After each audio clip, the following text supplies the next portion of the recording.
Plan A B C इंशाल्लाह ताला हर जगह के ऊपर मौजूद हैं और वो प्लान बी नहीं बताए जा सकते यहाँ पर ओपनली, लेकिन हम उम्मीद रखते हैं कि बल्ला जो है हमारा हक है। देखें, निशान आप छीनते हैं किसी भी पार्टी से तो आप सिर्फ ये नहीं है कि कोई दो चार लोगों को महरूम कर रहे हैं, बल्कि पूरी आवाम पूरे पाकिस्तान को महरूम कर रहे हैं, क्योंकि लोगों ने उसके ज़रिए अपना इंतखाब करना है और अपने वोट का जो हक है उनको वो उन्होंने इस्तेमाल करना है। और आप किसी से वोट का हक कैसे छीन सकते हैं? आपने देखें सर्टिफिकेट के ऊपर प्रॉब्लम की, आपने डिस्क्वालिफिकेशन वाला मामला सुप्रीम कोर्ट में अभी तक खान साहब की डिस्क्वालिफिकेशन वाला मामला नहीं है और खान साहब ने आज बड़ा वाज़िया कहा। उन्होंने कहा कि देखें, नवाज शरीफ को जिस तरह से लाया गया है, जिस तरह से नवाज शरीफ को प्रोटोकॉल दिए गए हैं, सलूट मारे गए हैं, केसेस खत्म किए गए हैं, उन्होंने ये कहा कि ये जो केस बनाया गया है अलकादर वाला, इसमें जो प्रॉपर्टियां थी जो कि महंगे दामों खरीदी गई थी, जो सस्ती थी, उनको कोई नहीं पकड़ा गया, शरीफ खानदान को, बल्कि मेरा उसके अंदर कोई रोल ही नहीं है। और ये जो सारा प्रोसेस किया गया है, ये सियासी मौत खुद ही नवाज शरीफ मर गया है। आज के बाद जो इस तरह जो ये कौम के सामने एक्सपोज हो चुका है, तो इसके बाद इसकी जो है वैल्यू है। आज जब बात हुई और खान साहब ने कहा कि देखें, ये लोग जो हैं मेरे मुखालिफ हैं और इन लोगों को मुकदमों में गवाह बनाया जा रहा है, इन लोगों को अप्रूवर बनाया जा रहा है, तो जो मेरे मुखालिफ होगा वो मेरे हक में कैसे बयान देगा? और अगर आप मेरे मुखालिफ को मेरे खिलाफ केस में बतौर गवाह लेकर आएंगे, ठीक है, तो ये क्या मेरिट हो रहा है? क्या ये इंसाफ है? कौम नहीं जानती है, वो टके की भी नहीं रही। अच्छा नईम साहब, ये बताइएगा कि आज की प्रोसीडिंग के हवाले से बात करेंगे कि आज जो हम वकील थे हामिद खान साहब, उनकी जानिब से ये कहा गया है कि तैयारी नहीं थी और पीर तक का वक्त दिया जाए, हालांकि ये पता था पहले से कि अगर पेशावर हाई कोर्ट से फैसला आ जाता है पीटीआई के हक में तो उसके बाद इलेक्शन कमीशन ने सुप्रीम कोर्ट लाजमी जाना है। तो आज क्या वजह थी कि इतने दिन से तैयारी क्यों नहीं की गई थी कि आज कहा जा रहा है कि तैयारी के लिए हमारे पास वक्त नहीं था, हमें टाइम नहीं दिया गया, एकदम से बुला लिया गया? देखें, बात यह है कि अगर हम दरख्वास्त लेकर आते हैं किसी जगह के ऊपर भी, तो उसमें आपने देखा कि फिक्स करवाते हुए क्या क्या हमें जतन करने पड़ते हैं, दरख्वास्तें देनी पड़ती हैं। और अगर हम दरख्वास्त कोई वापस लेने जाते हैं तो 12 महीने के बाद जो है, 11 महीने के बाद उसके ऊपर फैसला आता है और फैसला ये दिया जाता है कि आप वापस नहीं ले सकते। कानून ये है कि अगर कोई बंदा दरख्वास्त किसी जगह के ऊपर लेकर जाता है तो उसका हक है कि वो विड्रॉ भी कर सकता है। आप उससे हक कैसे छीन सकते हैं?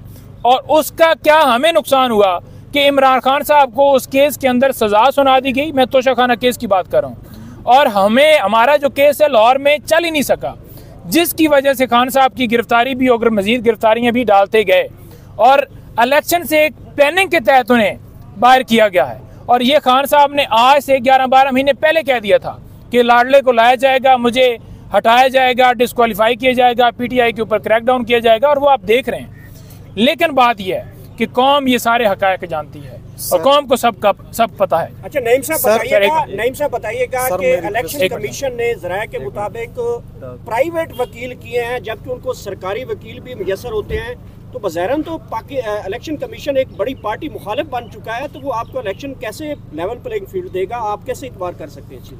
देखिए, लेवल प्लेइंग फील्ड की अगर बात की जाए ना, तो उसमें आपने देखा कि जैसे रिमार्क्स आए कि अगर आप किचन में होंगे तो आपको हीट तो होगी।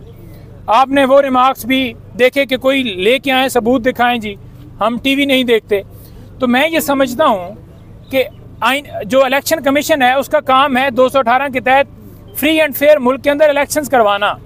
और अगर आप कभी बल्ले के ऊपर हमला, कभी तायद कुनिंदों को, तजवीज़ कुनिंदों को उठाना, लोगों से पेपर छीना, या आप टिकट्स जमा करवाने के हवाले से अगर हमें प्रॉब्लम आती है, तो दूसरी जमातें तो उनको तो प्रोटोकॉल हासिल है, उनको तो जलसे जो वो करते हैं वहाँ पर भी सलूट उनके लिए चल रहे होते हैं। तो ये दौरा जो है मेयार क्यों रखा जा रहा है?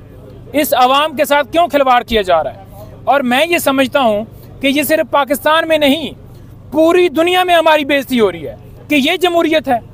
आज भी दौरान समाअत खान साहब ने कहा कि क्या ये मार्शल लॉ लगा हुआ है कि मैं इधर मौजूद हूं?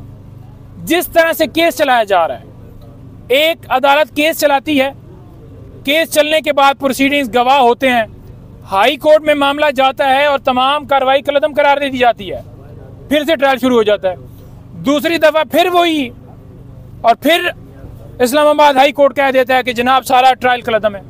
तो ये क्या हो रहा है? देखिए, उन्होंने कहा कि यहाँ पर सहाफ़ी जो है उन तमाम की एक्सेस होनी चाहिए, और इसके साथ साथ जितने पब्लिक है, हमारे वकला हैं, उनको इजाज़त नहीं है।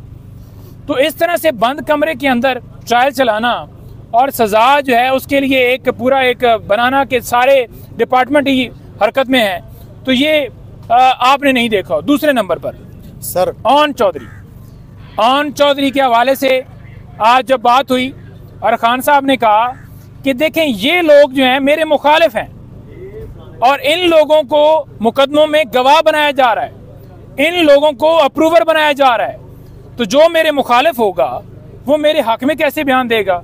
और अगर आप मेरे मुखालिफ को मेरे खिलाफ केस में बतौर गवाह लेकर आएंगे, ठीक है, तो ये क्या मेरिट हो रहा है? क्या ये इंसाफ है? कौम नहीं जानती। Thank you sir. पीटीआई 2015 में जिस बंद यहाँ पर उन्होंने पूरे पाकिस्तान के फैसले देने हैं, और वो इस तरह से अगर मजबूर हैं तो आप मैं जो है हमारा क्या होगा? तो ये बताइएगा, नईम साहब बताइएगा कि अगर बल्ले से पीटीआई को महरूम कर दिया जाता है तो पीटीआई के पास कोई बड़ा सरप्राइज मौजूद है या किसी के साथ एफिलिएशन इल्हाक का भी आप सोच रहे हैं इसके बारे में? देखें, प्लान A, B, C इंशाल्लाह ताला हर जगह के ऊपर मौजूद हैं, और वो प्लान B नहीं बताए जा सकते यहाँ पर ओपनली, लेकिन हम उम्मीद रखते हैं कि बल्ला जो है हमारा हक है। देखें, निशान आप छीनते हैं किसी भी पार्टी से तो आप सिर्फ ये नहीं है कि कोई 2-4 लोगों को महरूम कर रहे हैं, बल्कि पूरी आवाम, पूरे पाकिस्तान को महरूम कर रहे हैं, क्योंकि लोगों ने उसके ज़रिए अपना इंतखाब करना है और अपने वोट का जो हक है उनको वो उन्होंने इस्तेमाल करना है। और आप किसी से वोट का हक कैसे छीन सकते हैं? आपने देखें सर्टिफिकेट के ऊपर प्रॉब्लम की, आपने डिस्क्वालिफिकेशन वाला मामला सुप्रीम कोर्ट में अभी तक खान साहब की डिस्क्वालिफिकेशन वाला मामला नहीं है, और खान साहब ने आज बड़ा वाज़िया कहा, उन्होंने कहा कि देखें नवाज शरीफ को जिस तरह से लाया गया है, जिस तरह से नवाज शरीफ को प्रोटोकॉल दिए गए हैं, सलूट मारे गए हैं, केसेस खत्म किए गए हैं, उन्होंने ये कहा कि ये जो केस बनाया गया है अलकादर वाला, इसमें जो प्रॉपर्टियां थी जो कि महंगे दामों खरीदी गई थी, जो सस्ती थी, उनको कोई नहीं पकड़ा गया, शरीफ खानदान को, बल्कि मेरा उसके अंदर कोई रोल ही नहीं है। और ये जो सारा प्रोसेस किया गया है, ये सियासी मौत खुद ही नवाज शरीफ मर गया है। आज के बाद जो ये कौम के सामने एक्सपोज हो चुका है, तो इसके बाद इसकी जो है वैल्यू है, यहाँ पर उन्होंने पूरे पाकिस्तान के फैसले देने हैं, और वो इस तरह से अगर मजबूर हैं तो आप मैं जो है हमारा क्या होगा? तो ये बताइएगा, नईम साहब बताइएगा कि अगर बल्ले से पीटीआई को महरूम कर दिया जाता है तो पीटीआई के पास कोई बड़ा सरप्राइज मौजूद है या किसी के साथ एफिलिएशन इल्हाक का भी आप सोच रहे हैं इसके बारे में? देखिए